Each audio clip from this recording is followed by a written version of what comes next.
नमस्कार फ्रेंड्स, आप देख रहे हैं सरकारी जॉब भर्ती और मैं हूं हेमंत साहू। दोस्तों, आज का जो टॉपिक है वहाँ सीजी टेट 2022 का है, भाग नंबर 9वां है। दोस्तों, इस वीडियो में हम लोग देखने वाले हैं पर्यावरण का अध्ययन, देखने वाले हैं सामान्य पर्यावरण का, जो कि पेपर 1 से संबंधित है। ठीक है, यहाँ पेपर 2 के अंतर्गत भी आता है, इसका थोड़ा सिलेबस उसमें थोड़ा सा ज़्यादा है। ठीक है, उसके लिए भी हम उसके अलग वीडियो देखेंगे। तो दोस्तों, इस वीडियो में जो है इकाई 1 से लेकर इकाई 8 तक के जो टॉपिक दिया गया है उसको हम देखने वाले हैं। लगभग 4 से 5 वीडियो इसका बनेगा। ठीक है, उसके बाद जो है कंटिन्यू उसका जो लगभग 2019 में एग्ज़ाम हुआ था, 2021 में एग्ज़ाम हुआ था, उसको भी मैं लाऊंगा। तो फिर देखते हैं वीडियो को। अगर चैनल पर नए हो तो चैनल को सब्सक्राइब कर देना, बेल आइकन को जरूर दबा देना, और पीडीएफ चाहिए तो टेलीग्राम चैनल पर ज्वाइन करना, वहाँ से आपको फ्री पीडीएफ मिल जाएगा। आप लोगों के लिए जो होमवर्क दिया था पिछली वीडियो में, उसको देख लेते हैं कि बच्चों की सीखने की प्रक्रिया में शिक्षक की भूमिका निम्न में से क्या होती है। तो इसका जो आंसर रहेगा सक्रिय भागीदारी, है ना। अगर बच्चों में सीखने की जो प्रक्रिया है उसको अगर अच्छे से करना है तो इसके लिए जो टीचर की, शिक्षक की जो भागीदारी है वहाँ सक्रिय रूप से होना चाहिए। इसका आंसर पहला आ जाएगा। आज का पहला क्वेश्चन देखते हैं, पर्यावरण संबंधित क्वेश्चन का। प्राथमिक सामाजिक स्तर पर पर्यावरण अध्ययन का उद्देश्य है। तो प्राथमिक सामाजिक स्तर पर पर्यावरण का अध्ययन का उद्देश्य क्या है? ऑप्शन है छात्रों को भूगोल की जानकारी है, दूसरा है छात्रों में आदर्श नागरिकता का विकास करना है, तीसरा है सामाजिक वातावरण को अनुकूल बनाना है, और चौथा है उपरोक्त सभी। तो इसका जो आंसर आ जाएगा वहाँ उपरोक्त सभी आ जाएगा, है ना। पर्यावरण के जो अध्ययन है उसका उद्देश्य है यहाँ पर जो है भूगोल की जानकारी है, क्योंकि भूगोल का जानकारी अगर कर लेते तो आधा पर्यावरण का जानकारी हो गया। पर्यावरण शिक्षा क्षेत्र है, तो पर्यावरण शिक्षा क्षेत्र क्या है? यहाँ पर ऑप्शन दिया गया है कि भोजन संबंधी है, पोषण संबंधी है, प्रदूषण संबंधी है, और ये सभी। तो इसका आंसर आ जाएगा ये सभी, है ना। जैसे कि पर्यावरण शिक्षा, इसके अंदर को जो भोजन के बारे में भी पढ़ सकते हैं, उसके जो पर्यावरण के प्रदूषण के क्षेत्र में पढ़ सकते हैं, वहाँ के जो पोषक तत्व मिलते हैं, चाहे एक जीव को कोई भी सजीव हो, चाहे मनुष्य को हो, चाहे फिर पेड़ पौधे को, इस सभी के बारे में इसका क्षेत्र के रूप में विस्तार रहता है। तीसरा है पर्यावरण शिक्षा का उद्देश्य नहीं है। यहाँ पर क्या पूछा है कि पर्यावरण शिक्षा का उद्देश्य नहीं है। तो इसका ऑप्शन क्या है? पर्यावरणीय ज्ञान है, जनसंख्या में वृद्धि है, विश्व बंधुता है, और प्रदूषण समस्या। तो इसका जो सही आंसर रहेगा वहाँ जनसंख्या में वृद्धि। जनसंख्या में वृद्धि पर्यावरण शिक्षा का उद्देश्य नहीं है, बल्कि पर्यावरण संबंधी ज्ञान है, विश्व बंधुत्व की जो भावना है, और पर्यावरण प्रदूषण है, प्रदूषण समस्या है, ये सभी जो है पर्यावरण शिक्षा का एक अभिन्न अंग है।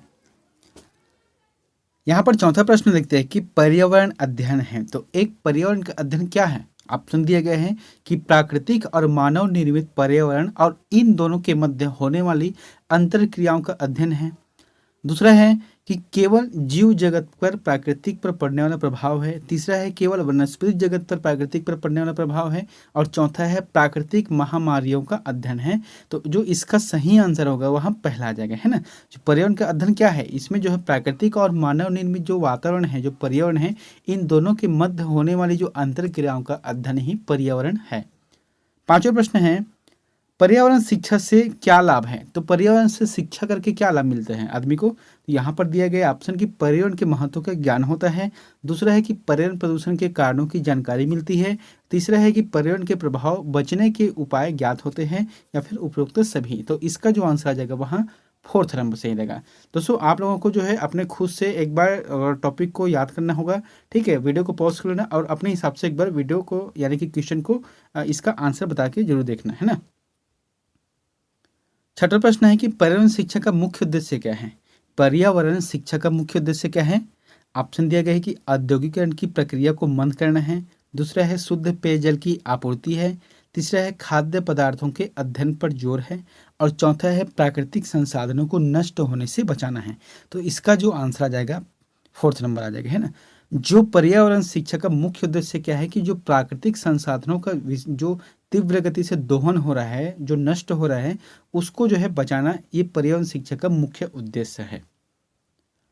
सातवां प्रश्न है कि विद्यालयों में पर्यावरण शिक्षा अनिवार्य है। तो क्यों अनिवार्य है? जैसे कि पहले नहीं था, अब जो है प्रत्येक विद्यालय में यानी कि हर क्लास में थोड़ा बहुत पर्यावरण का अध्ययन करना जाना अनिवार्य है। ठीक है, जैसे कि कॉलेज में भी ये सब चीज़ आ गई, कॉलेज में एक अलग से इसके लिए एग्ज़ाम भी होता है। तो यहाँ पर जो ऑप्शन दिया गया क्या कि पर्यावरण का ज्ञान देकर विद्यार्थियों को विद्वान बनाना है, दूसरा है विद्यार्थियों में पर्यावरण चेतना जगाने के लिए है, तीसरा है पर्यावरणविदों का मनोबल बढ़ाने के लिए है, और चौथा है उपरोक्त सभी। तो इसका जो आंसर आ जाएगा वहाँ उपरोक्त सभी है, यानी कि विद्यालयों में अगर पर्यावरण की शिक्षा देना अनिवार्य है। क्यों? क्योंकि इसमें जो विद्यार्थियों को जागरूक बनाना है। आठवां प्रश्न है कि जिस विषय की सहायता से हम अपनी पारिस्थितिकी में विषय में अध्ययन करते हैं वे सभी खाली स्थान के अंतर्गत आते हैं। तो किसके अंतर्गत आते हैं? पर्यावरण का अध्ययन है, सामाजिक अध्ययन है, जीव विज्ञान है, या फिर खगोल विज्ञान है। तो इसका जो सही आंसर आ जाएगा पर्यावरण आ जाएगा, है ना। मतलब बोला क्या गया है कि जो पारिस्थितिकी के विषय में अध्ययन करते हैं वे सभी चीजें हैं वहाँ पर्यावरण अध्ययन के अंतर्गत आते हैं। नौवां प्रश्न है पेड़ों एवं जानवरों के कचड़े से खाद बनाया जाता है उसे कहा जाता है। तो उसे कहते हैं, क्या कहते हैं? देखो यहाँ पर क्या बोला गया है, जैसे कि पेड़ के जैसे पत्ते गिर जाते हैं वो सड़ गल कर खाद बन जाते हैं। और एक है जानवरों से जो प्राप्त होते हैं, जैसे कि वहाँ पर पैरा डाल देते हैं या फिर भूसा डाल देते हैं, तो उससे जो खाद प्राप्त हो जाते हैं, जो उससे कचड़े से खाद बनाया जाता है उसे क्या कहा जाता है? उसे कहा जाता है, ऑप्शन दिए गए है, कंपोस्टिंग, वर्मी कंपोस्टिंग, फर्टिलाइजिंग या फिर लैंड फिश। तो इसका जो आंसर आ जाएगा कंपोस्टिंग, है ना, कंपोस्टिंग कहा जाता है। प्रश्न को समझना, जो पेड़ों के कचड़े या फिर जानवरों से जो प्राप्त होने वाला जो कचड़े है उसको खाद बनाया जाता है गलोकर सड़ोकर, उसे कहा जाता है कंपोस्टिंग। और वर्मी कंपोस्ट क्या है? जो केचुए के खाद आता है उसे वर्मी कंपोस्ट कहते हैं। फर्टिलाइजर जो है केमिकल युक्त दवाई है। नौवां प्रश्न है पर्यावरण शिक्षा का मुख्य उद्देश्य है। तो पर्यावरण शिक्षा का मुख्य उद्देश्य क्या है? इसका ऑप्शन है कि जागरूकता है, सहभागिता है, अभिवृत्ति में परिवर्तन है, और ये सभी, यानी कि लोगों में जागरूकता करना है, सहभागिता बढ़ाना है और अभिवृत्ति में परिवर्तन करना है। यही पर्यावरण शिक्षा का मुख्य उद्देश्य है। दोस्तों वीडियो आप लोगों को अच्छा लग रहा है तो प्लीज चैनल को सब्सक्राइब कर देना। 11वां प्रश्न है कि जैविक एवं अजैविक पदार्थ में मूलभूत अंतर क्या है? तो एक जैविक और अजैविक पदार्थ में मूलभूत अंतर क्या है? ऑप्शन दिया गया है कि गतिशीलता का गुण है, दूसरा है कि पुनरुत्थान का गुण है, तीसरा है प्रोटोप्लाज्मा का होना है, और चौथा है ऑक्सीजन के साथ परस्पर क्रिया है। तो इसका जो आंसर आ जाएगा वहाँ प्रोटोप्लाज्म का होना, है ना। यहाँ पर दिया गया है कि जैविक एवं अजैविक पदार्थ में जो मूलभूत अंतर रहता है उसे कहा जाता है प्रोटोप्लाज्म का होना। 12वां प्रश्न है पर्यावरण शिक्षा के अंतर्गत विभिन्न विषयों के कारण हम कह सकते हैं कि यह एक जटिल विषय है, इसका पाठ्यक्रम विस्तृत है, इसका पाठ्यक्रम अनिश्चित है, उपरोक्त में से कोई नहीं। तो इसका आंसर आ जाएगा पर्यावरण का जो विषय रहता है वहाँ पाठ्यक्रम बहुत ही विस्तृत है। इसका जब अगर अध्ययन करने लग गए तो फिर बहुत ही टाइम लगेगा, क्योंकि देखो पृथ्वी क्या है, यही एक पर्यावरण का अध्ययन, यानी कि पृथ्वी का अध्ययन ही पर्यावरण है। इसके अंतर्गत जो जीव जगत है, चाहे पानी में हो, चाहे फिर थल में हो, चाहे पेड़ पौधे हो, चाहे वायु हो, सभी का जो अध्ययन करना ही पर्यावरण है, और इसका जो पाठ्यक्रम है विस्तृत है। 13वां प्रश्न है कि सामाजिक विज्ञान प्राचीन कहानियों और भौतिक वस्तुओं से अलग मानव विषय से संबंधित ज्ञान चिंतन के विषय समूह है। यह कथन है, देखो यहाँ पर जो कथन बोला गया है कि जो सामाजिक विज्ञान की जो प्राचीन कहानियां हैं और जो भौतिक वस्तुओं के अलग अलग मानव विषय से संबंधित ज्ञान चिंतन के विषय समूह हैं, यह किसका कथन है? आंसर दिया गया है, ऑप्शन है डॉक्टर बेलर का, ग्रियर्ड का, चार्ल्स का, डॉक्टर जिल्लर का। तो इसका जो आंसर आ जाएगा चार्ल्स का कथन है। 14वां प्रश्न है पर्यावरण के साथ विकास जाना जाता है।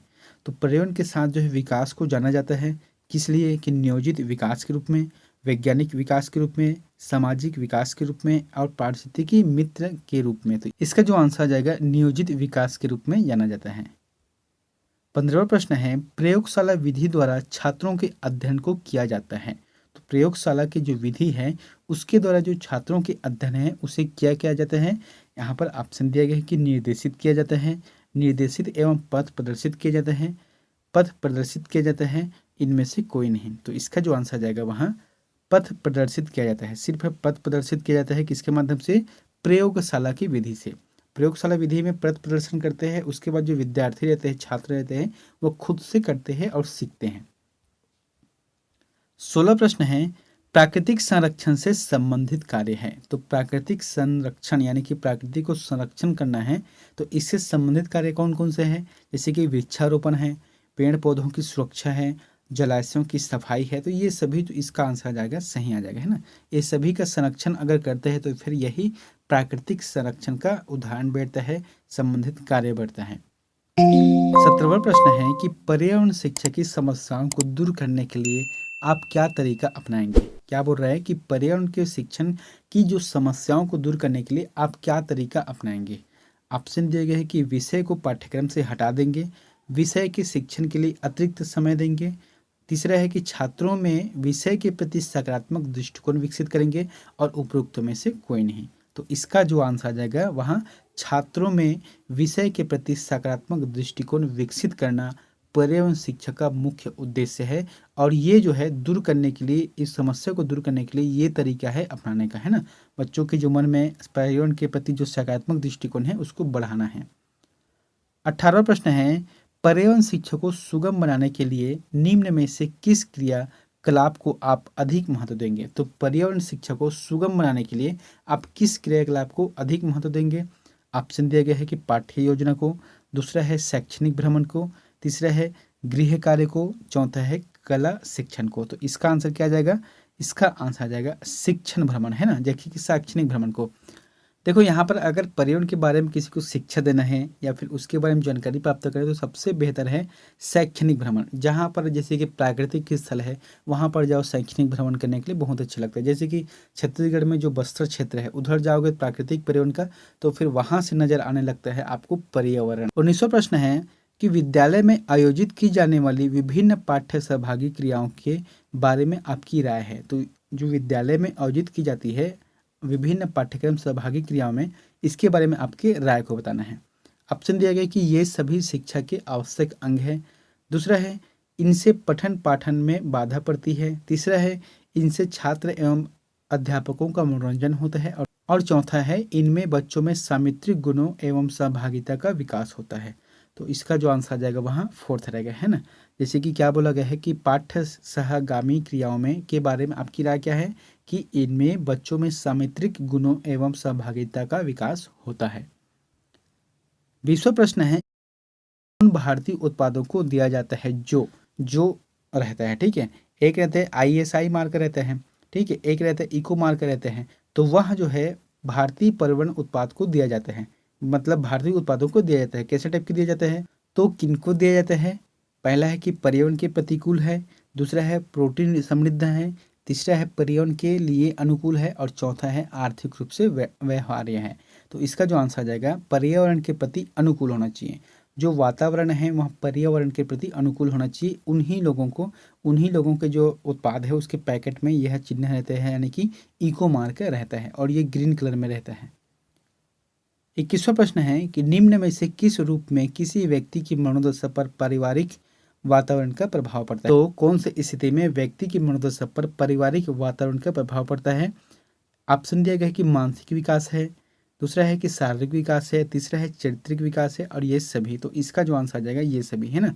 जैसे कि मनोदशा पर पारिवारिक वातावरण का प्रभाव कब पड़ता है, कि मानसिक विकास होना चाहिए, शारीरिक विकास होना चाहिए, और ये चरित्र विकास होना चाहिए। ये सभी दृष्टिकोण से पारिवारिक वातावरण का प्रभाव पड़ता है। 22वां प्रश्न है, पर्यावरण शिक्षा से संबंधित द आउटलुक टावर की स्थापना किसने की थी। तो किसने की थी इसकी स्थापना। ऑप्शन दिया गया है कि पार्किन मार्स ने, दूसरा है कि मैथ्यू अर्नोट्स ने, तीसरा है पैट्रिक जेडसी ने, या फिर चौथा है इनमें से कोई नहीं। तो इसका जो आंसर आ जाएगा पैट्रिक जेडसी ने किया था।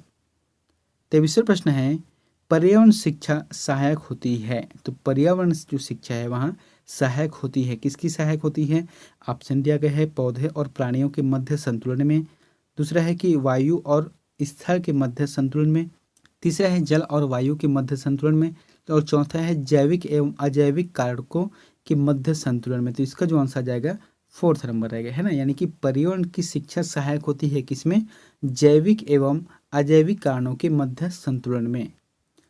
24वां प्रश्न है, पर्यावरण एवं विकास आयोग की स्थापना की गई। तो पर्यावरण एवं विकास आयोग की जो स्थापना की गई है वहाँ कब की गई है।